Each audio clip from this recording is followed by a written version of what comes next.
உலகெங்கிலும் நடக்கும் முக்கிய நிகழ்வுகளை குறுஞ்செய்தி வடிவத்தில் தெரிந்து கொள்ள ஆதன் செயலியை டவுன்லோட் செய்யுங்கள். ஆதன் செயலியை டவுன்லோட் செய்ய டிஸ்கிரிப்ஷனில் உள்ள லிங்கை கிளிக் செய்யவும். பெண்களுக்கும் குழந்தைங்களுக்கும் இன்னைக்கு பாதுகாப்பு இல்லை. பாதுகாப்பு இல்லைன்னா ஏதோ ஒரு சின்னதாக ஒரு தவறுகள் நடக்கிறது அப்படிங்கிறது இல்லை. வாழ்க்கையை அழிஞ்சு போகிற மாதிரி கொடூரங்கள் நடந்துக்கிட்டு இருக்கு. டே பை டே இன்க்ரீஸ் ஆகிட்டே போகுது. அண்ணா யூனிவர்சிட்டி ஞானசேகரம் பார்த்தீங்கன்னா வந்து அது அண்ணா யூனிவர்சிட்டி இஷ்யூ மட்டும்தான் அதை தொடர்ந்து அவர் மேலே வந்து பல திருட்டு சம்பவங்களும் சரி, பல பாலியல் சம்பவங்களும் சரி, அவர் மேலே குற்றச்சாட்டு தொடர்ந்து வச்சுருக்காங்க. நேற்று கூட 150 சவரன்கிட்ட ரெக்வயர் பண்ணியிருக்காங்க. இது குறித்து என்ன நினைக்கிறீங்க? அவ்வளோ ஒரு ஹிஸ்ட்ரி ஷீட்டர் அவர்.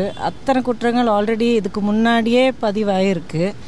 அப்படிப்பட்டவர் வந்து அவ்வளோ தெனாவிட்டா அவ்வளோ ஒரு தைரியத்தோடு எப்படி சுற்றிட்டுருக்காரு?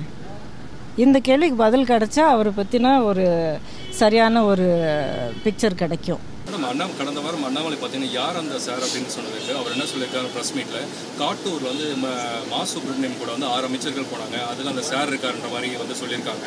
அந்த வீடியோ ரிலீஸ் செய்யப்படும், சிடிஆர் ரிலீஸ் செய்யப்படும் இருக்காங்க. அதை பற்றி என்னென்னு சொல்லுங்கள். ரிலீஸ் பண்ணட்டும், பார்க்கலாம். ரஜினிகாந்த் என்று மறைந்த முன்னாள் முதலமைச்சர் ஜெயலலிதா அம்மாவுக்கு அஞ்சலி செலுத்தி பிறந்தநாள் அதாங்க, அம்மா வந்து ஒரு அரசியல் தலைவரில் அவங்க வந்து இரும்பு பெண்மணி.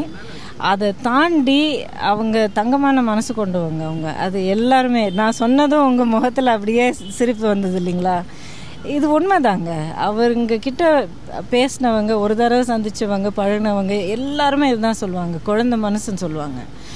அப்படி அவ்வளோ ஒரு குழந்தை மனசு கொண்டவங்க, அவ்வளோ நல்லவங்களை வந்து யாராக இருந்தாலும் அவங்களுடைய அரசியல் கருத்து எப்படி இருந்தாலும் அவங்கள நம்ம செலிப்ரேட் பண்ணுறது அப்படிங்கிறது ரொம்ப நல்ல விஷயம். வரக்கூடிய சட்டமன்ற தேர்தலில் தாவேகாவுடனும் பாஜகவுடனும் கூட்டணி அமைக்க அதிமுக தயாராக அது வந்து அண்ணன் வந்து முடிவெடுப்பாருங்க. அண்ணன் எடப்பாடியார் அவர்கள் முடிவெடுப்பார். தாவேகாவுடன் எதனா பேச்சுவார்த்தை தெரிய வரும். அதே போல் கமலஹாசன் அவர்கள் வந்து இப்போ திமுக கூட்டத்தில் இருக்காங்க. அந்த ராஜ்யசபா சீட்டு கொடுத்துலாம் பேச்சுவார்த்தை இருக்குது. இப்போ ரஜினிகாந்த் எல்லாம் அதிமுகவுக்கு ஒரு விதத்தில் சப்போர்ட் பண்ணுற மாதிரி தான் தெரியுது. கமலஹாசனும் அது போன்ற திமுக அதிமுக எல்லாருக்கும் அவங்கவுங்க தனி பாதை இருக்குங்க. அவங்கவுங்க பாதை அவங்கவுங்க தீர்மானிப்பாங்க. போக போக பார்க்கலாம். கமலஹாசன் கடுமையாக எதிர்த்து அரசியலுக்கு வந்தார். இன்னைக்கு எம்பி பதவி வாங்கிட்டு திமுகக்கு ஆதரவாக பேசுகிறேன். ஆனால் அவருக்கு அதை எப்படி பார்க்குறீங்க? அந்த நிலைப்பாடு எப்படி? நிலைப்பாடு என்ன அப்படிங்கிறது, எது எப்படி மாறுது அப்படிங்கிறது உங்கள் எல்லாருக்குமே தெரியும். அதை வச்சு நீங்கள் தான் புரிஞ்சுக்கணும். திமுக தொடர்ந்து வந்து எதிர்த்து வந்தவர் அவர் கமலஹாசன் அவர்கள். பார்த்தீங்கன்னா இப்போ திமுக கூட ராஜ்யசபா எம்பிக்காக வந்து தன்னோட வந்து கோட்பாடுகள்லாம் விட்டு கொடுத்துட்டாரு அவர். இந்த கேள்வி நீங்கள் அவர்கிட்ட தான் கேட்கணும். உங்களோட பார்வை என்ன? அவர்கிட்ட தான் கேட்கணும். மும்மொழி கொள்கைக்கு வந்து அண்ணாமலை சொல்லியிருக்க யாரும் எந்த ஹிந்தி வந்து திணிக்கப்படல, அவங்க விருப்பப்படி வந்து எந்த லாங்குவேஜ் வேணால் எடுக்கலான்ற மாதிரி சொல்லியிருக்காங்க. ஜெயக்குமார் அண்ணா அவர் என்ன சொல்லியிருக்காருன்னா இருமொழி கொள்கைக்கு தான் ஆதரவாக தான் நாங்கள் இருப்போம். உங்களோட இது கருத்து என்ன மேடம்? தேவையா இல்லைங்கிறத விட குழந்தைங்களுக்கு வந்து அவங்க என்ன படிக்க விரும்புகிறாங்களோ அதுக்கான ஒரு வசதி பண்ணி கொடுக்கணும். இல்லை, அடிஷ்னல் லாங்குவேஜ் தான் ஹிந்தி வரத்துக்கு என்ன இருக்குது? ஹிந்தி வரணும் அப்படிங்கிறது ஒரு கட்டாயம் இருக்கா அப்படிங்கிறது எனக்கு உறுதிப்படுத்தலைன்னு நினைக்கிறேன் என்இபியில். ஸோ அப்படிங்கிற ஒரு உறுதி இல்லைன்னா ஹிந்தி வந்து திணிக்கிறாங்க அப்படிங்கிறது வந்து தவறான வார்த்தையாக இருக்கும். இல்லை, ஹிந்தி இருக்கணும் அப்படிங்கிற ஒரு கட்டாயம் இருந்தால் அது வந்து திணிக்கக்கூடாது. மேடம், ராயபுரத்தில் பார்த்தீங்கன்னா வந்து 6க்கு 6 சதுரடியில் பார்த்தீங்கன்னா வந்து 4 குடும்பங்கள் ஒரே வீட்டில் இருக்காங்க. கிட்டத்தட்ட 38 குடும்பங்கள் அந்த இடத்துல இருக்காங்க. அதிமுக அரசில் 2003 பார்த்தீங்கன்னா ஜெயக்குமார் அவர் வீடு கட்டியிருந்தாங்க. திமுக வந்து வாக்குறுதி கொடுத்து கூட வந்து பார்த்தீங்கன்னா எங்களுக்கு இந்த பக்கம் வரவே இல்லை. எம்பி எலெக்ஷனில் கலாநிதி வீராசாமி வாக்கு கொடுத்து கூட இங்கே வரல, எங்களுக்கு ரொம்ப இதுவாக இருக்குது அப்படின்னு கோரிக்கை வச்சிருக்காங்க ராயபுரம் மக்கள். அது குறித்து அடுத்த தேர்தல் தான் அவங்களுடைய வேதனையை வந்து அவங்க வெளிப்படுத்தணும். எப்போவுமே நான் எல்லா மேடையிலையும் சொல்கிறது இதுதான். இப்போது அரசியலுக்கு அப்பாற்பட்டது உங்களுடைய உரிமை வந்து உங்களுடைய வாக்கு, உங்கள் குரல் வந்து வெளியில் தெரியணும், கேட்கப்படணும். அது வந்து உங்களுடைய ஓட்டில் தான் அது இருக்குது. அது எந்த ஒரு காரணத்துக்காகவும் விட்டு கொடுக்காதீங்க. உங்களுடைய நன்மை, உங்களுடைய நல்ல நாளைக்கு நான் இவங்களுக்கு, இந்த கட்சிக்கு, இந்த தலைவருக்கு, இந்த பிரதிநிதிக்கு நான் என்னுடைய வாக்கு நான் கொடுத்தா அது வந்து அவங்க பொக்கிஷமாக பார்த்து எங்களுடைய நன்மைகளுக்கு, எங்களுடைய பாதுகாப்புக்காக அவங்க செயல்படுவாங்க. அந்த உறுதியோடு தான் அவங்க செயல்படணும். அம்மா மருந்தங்கள்லாம் வந்து அதிமுக கட்சியில் கொண்டு வந்தது. இப்போ வந்து அப்பா மருந்தகம் கொண்டு வராங்க. அது மாதிரி அம்மா வந்து மக்களும் தானே அம்மான்னு கூப்பிட்டவங்க வந்து என்ன அப்பான்னு கூப்பிடுங்கன்னு சொல்லி ஸ்டாலின் தொடர்ந்து வச்சுட்டு இருக்காரு. அதை வந்து அதை பார்த்து என்ன நினைக்கிறீங்க? அது ஒரே விஷயம், அது ஒன்றே ஆரம்பத்திலேயே சொல்லிட்டேன். அம்மா வந்து ஏற்கனவே மக்களுக்காக என்னெல்லாம் நல்லது செய்ய முடியுமோ, என்னென்ன தேவைகள் இருக்கோ அப்போவே அதுக்கான அஸ்திவாரம் போடுறது மட்டும் இல்லாமல் நிறைய கட்டடமே அதுக்கு மேலே கட்டிட்டாங்க. இதுக்கப்புறம் யார் என்ன பண்ணாலும் இருக்கிறது வந்து டிஸ்மேண்டில் பண்ணிவிட்டு மறுபடியும் அதே கட்டிட்டு அது மேலே வேறு ஒரு ஸ்டிக்கர் ஒட்டணுன்னா அது மக்கள் அதை பார்த்து ஏமாறதுக்கு அவங்க முட்டாளுங்க இல்லை. ஏங்க கேள்வி கேட்கும்போது நீங்கள் சிரிச்சுட்டே கேட்குறீங்க, இதுக்கு விட்டுருங்களேன். பெரியவங்க, வயசில் பெரியவங்க, இதுக்கு மேலே நான் எதுவும் சொல்ல விரும்பலை.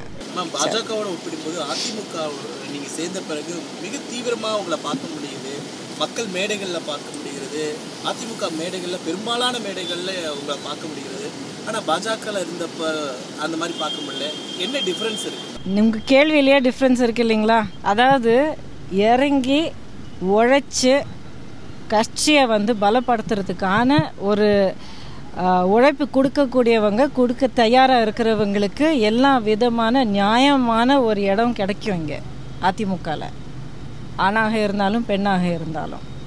அப்படிப்பட்ட ஒரு வாய்ப்பு, மக்களுக்காக உழைக்கக்கூடிய ஒரு வாய்ப்பு, அதுவும் அம்மாவுடைய கட்சியில் இந்த வாய்ப்பு எனக்கு கிடச்சிருக்கு. அதுக்கு நான் என்றென்றைக்குமே நான் நன்றி கடன் பட்டிருக்கேன். பிகாஸ் இதுதான் என்னுடைய நோக்கம். உங்கள் எல்லாருக்கும் தெரியும், இத்தனை வருஷமாக எது செஞ்சாலும் மக்களுக்காக செய்யணும், என்னால் ஒரு நல்லது நடக்கணும் அப்படிங்கிறது தான் என்னுடைய ஆசையாக இருந்திருக்கு எப்போவுமே. அதுதான் என்னுடைய குறிக்கோளாக இருக்குது.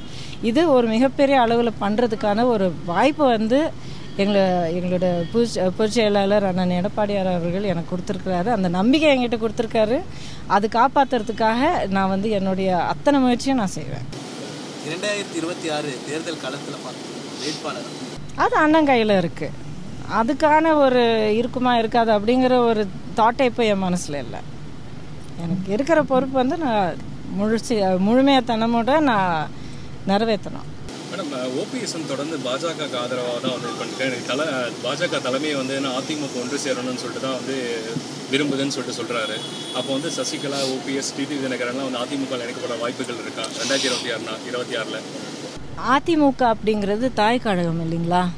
ஸோ இந்த கழகத்து மேலே ஒரு கிளைம் வச்சுக்கிட்டு இன்னொரு பக்கம் இன்னொரு கட்சியினுடைய தலைவர் தான் நமக்கு தலைவராக வரணும் அப்படின்னு சொல்லி தேர்தல் வந்து வேட்பாளராக நின்று இன்னொரு சின்னத்தில் நின்று இவ்வளோ எல்லாம் பண்ணிவிட்டு அதுக்கப்புறம் வந்து அதிமுக அப்படின்னு சொல்கிறதுல ஒரு நியாயம் இல்லை, அர்த்தம் இல்லை. இதுக்கு மேலே வார்த்தைகள் வந்து நான் உபயோகப்படுத்த விரும்பலை.